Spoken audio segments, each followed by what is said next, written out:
Luke 17. Jesus said to his disciples, There will always be something that causes people to sin. But anyone who causes them to sin is in for trouble. A person who causes even one of my little followers to sin would be better off thrown into the ocean with a heavy stone tied around the neck. So be careful what you do. Correct any followers of mine who sin, and forgive the ones who say they are sorry.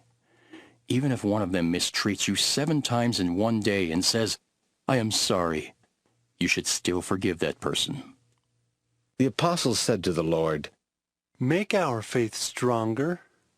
Jesus replied, If you had faith no bigger than a tiny mustard seed, you could tell this mulberry tree to pull itself up, roots and all, and to plant itself in the ocean, and it would. If your servant comes in from plowing or from taking care of the sheep, would you say, Welcome, come on in and have something to eat?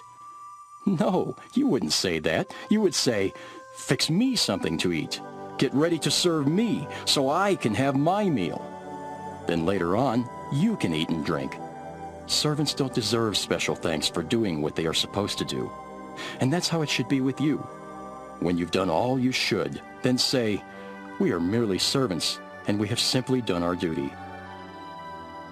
On his way to Jerusalem, Jesus went along the border between Samaria and Galilee. As he was going into a village, 10 men with leprosy came toward him. They stood at a distance and shouted, Jesus, Master, have pity on us! Jesus looked at them and said, Go, show yourselves to the priests. On their way, they were healed. When one of them discovered that he was healed, he came back, shouting praises to God. He bowed down at the feet of Jesus and thanked him. The man was from the country of Samaria. Jesus asked, Weren't 10 men healed? Where are the other 9? Why was this foreigner the only one who came back to thank God? Then Jesus told the man, You may get up and go. Your faith has made you well. Some Pharisees asked Jesus when God's kingdom would come. He answered, God's kingdom is not something you can see. There is no use saying, Look, here it is, or Look, there it is. God's kingdom is here with you. Jesus said to his disciples, The time will come when you will long to see one of the days of the Son of Man, but you will not. When people say to you, Look there, or Look here, don't go looking for him. The day of the Son of Man will be like lightning flashing across the sky.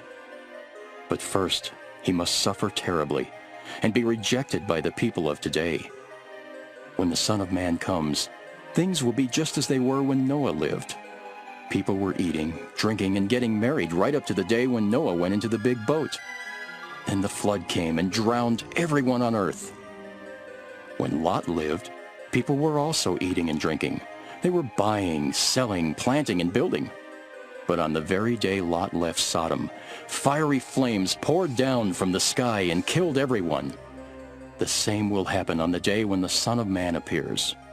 At that time, no one on a rooftop should go down into the house to get anything. No one in a field should go back to the house for anything. Remember what happened to Lot's wife. People who try to save their lives will lose them, and those who lose their lives will save them. On that night, 2 people will be sleeping in the same bed, but only one will be taken. The other will be left. 2 women will be together grinding wheat, but only one will be taken. The other will be left. Then Jesus' disciples spoke up. But where will this happen, Lord? Jesus said, Where there is a corpse, there will always be buzzards.